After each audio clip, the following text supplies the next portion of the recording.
Silence does not exist here. We call it a rainforest. This is a lie we tell ourselves to feel safe. This is not a forest. This is a factory. It is a hyper-efficient biological engine designed for one purpose: consumption. Everything you see is eating or being eaten. The green canopy is not a roof. It is a lid on a pressure cooker. And if you stand still long enough, you are just fertilizer waiting to happen.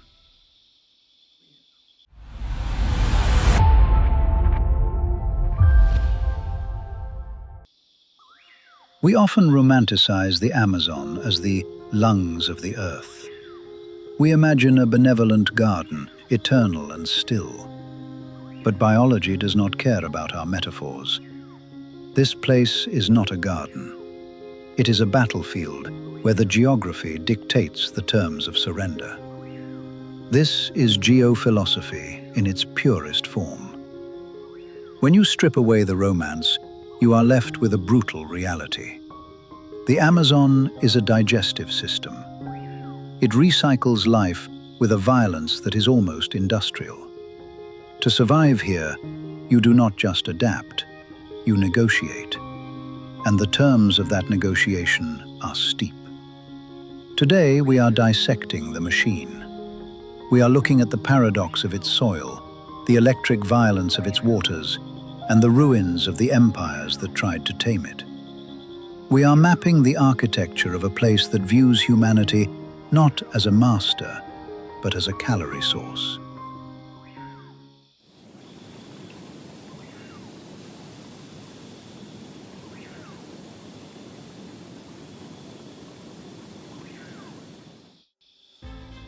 There is a myth that the Amazon is rich. We see the towering mahogany, the walls of vines, the exploding biodiversity, and we assume the ground beneath it must be a bank vault of nutrients. The opposite is true.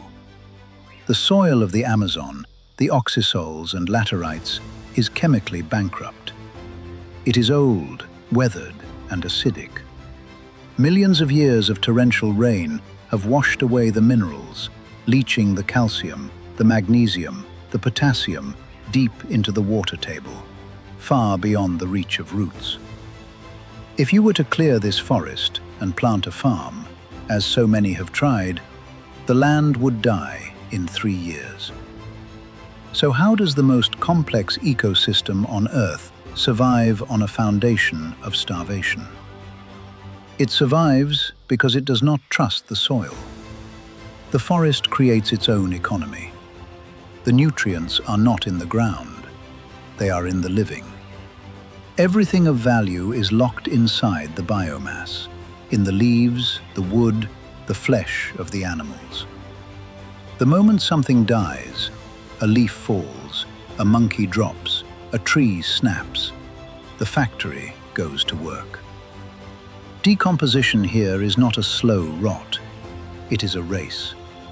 Fungi, bacteria, termites, and ants dissolve the dead before they even touch the true soil.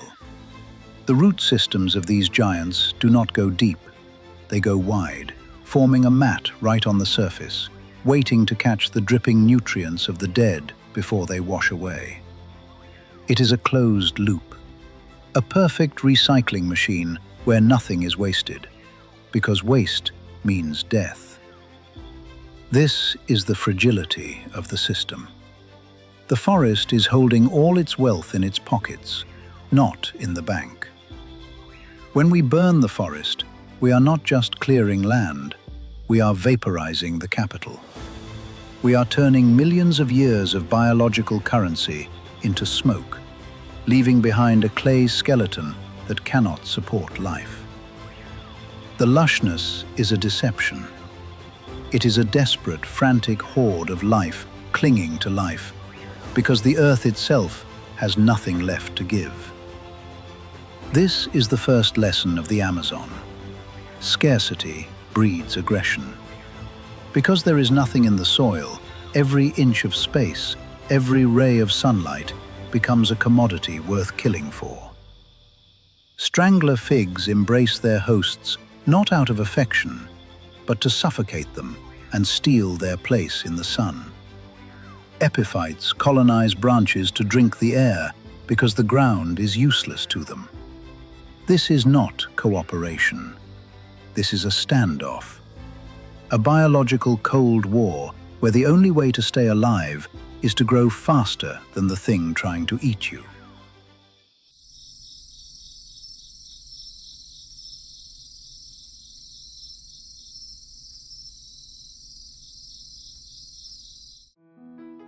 If the forest is the stomach, the river is the bloodstream. But this is not water as you understand it. The Amazon River discharges 175,000 cubic meters of water every second. It pushes so much fresh water into the Atlantic that the ocean is drinkable 100 miles from the coast. But it is not just moving water. It is moving the continent. Every year, this river transports 1.3 billion tons of sediment. Most of this is rock ground into dust from the Andes Mountains, thousands of miles away.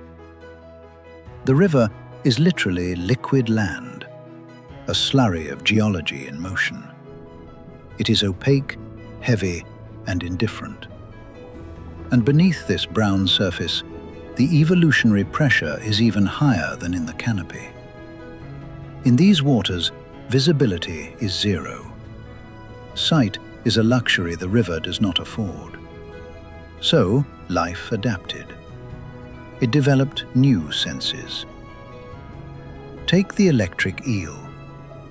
This is not a fish, it is a swimming battery. It has evolved to convert chemical energy into electricity, generating discharges of up to 860 volts. That is enough to stop a human heart. It does not use this just for defense. It uses it to hunt and to see. It navigates by electrolocation, painting a radar image of its surroundings in a world of total darkness. It turns the water into a conductive net. Then there are the architects of fear.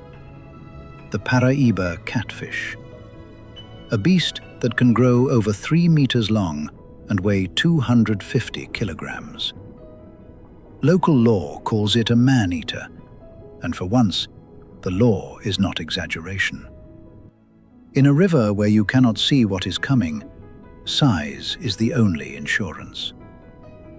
But the true horror of the Amazon is often microscopic. The candiru, a translucent parasitic catfish the size of a toothpick. It detects the traces of urea and ammonia released from the gills of other fish. It swims into the gill cavity, extends spine-like barbs to lock itself in place, and feeds on the blood. It is a perfect biological machine. But sometimes, in the murky water, it makes a mistake. It confuses a human signature for a fish. The stories of it entering the human body are the stuff of nightmares. But they serve a purpose. They remind us that we do not belong here. To the river, a human is just another bag of protein, another obstacle, or another host. We look at a river and see a road, a resource, a way to travel. The Amazon is none of these. It is a barrier. It is a churning, violent conveyance of earth and energy that does not negotiate with tourists. It demands respect, not because it is beautiful, but because it is lethal.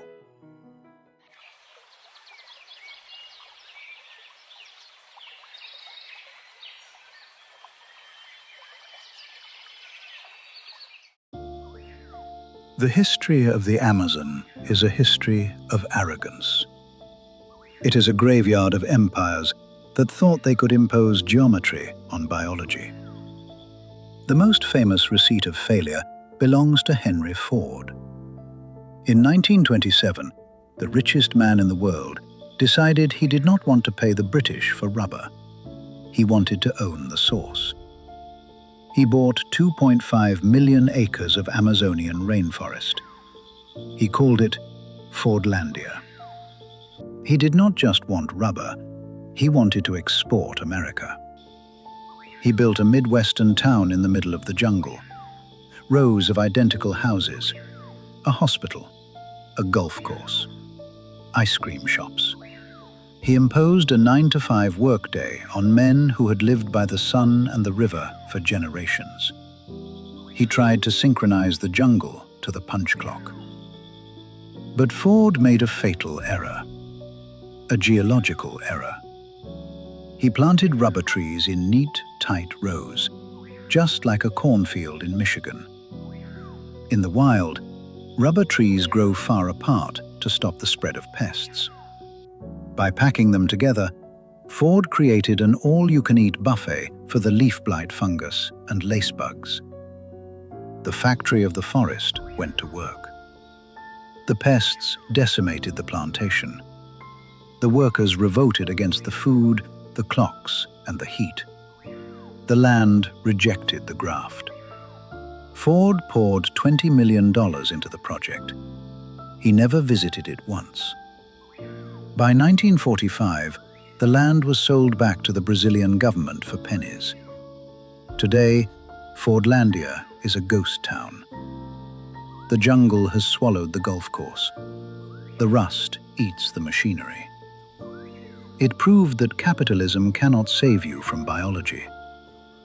But there was another negotiation, one that succeeded. Centuries before Ford, there were civilizations here that did not try to conquer the soil.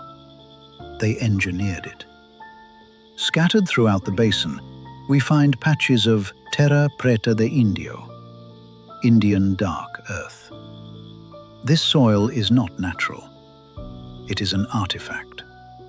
Between 450 BC and 950 AD, indigenous peoples created this soil by mixing charcoal, bone, broken pottery, and organic waste into the earth.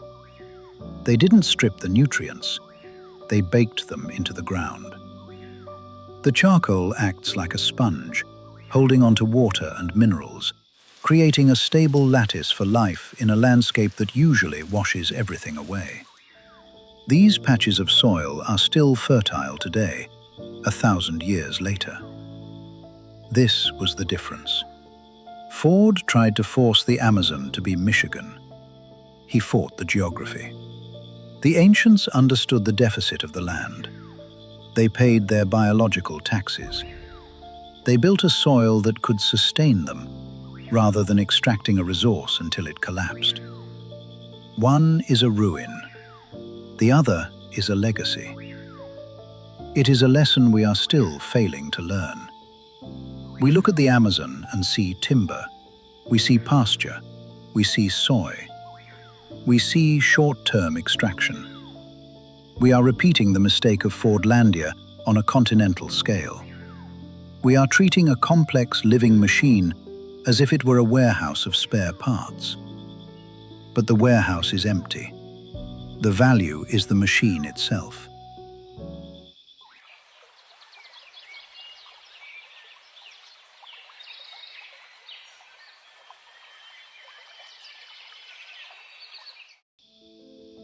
The Amazon is not fragile. We say we need to save the rainforest, but that is vanity. The rainforest has survived ice ages, droughts, and meteor strikes. It is a biological forge that will outlast us.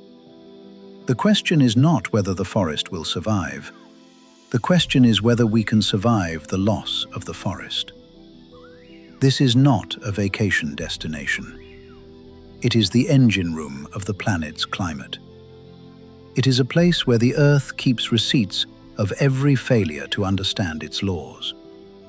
If we continue to view this place as a resource to be conquered, we will end up like Fordlandia, rusted, empty, and swallowed by the green. The silence here does not exist, and if we are not careful, the noise of our own destruction will be the only thing left. This was an epic Roma production. Beyond Realms. Travel reimagined, where journeys become insights. The map tells you where things are. Getting lost tells you who you are.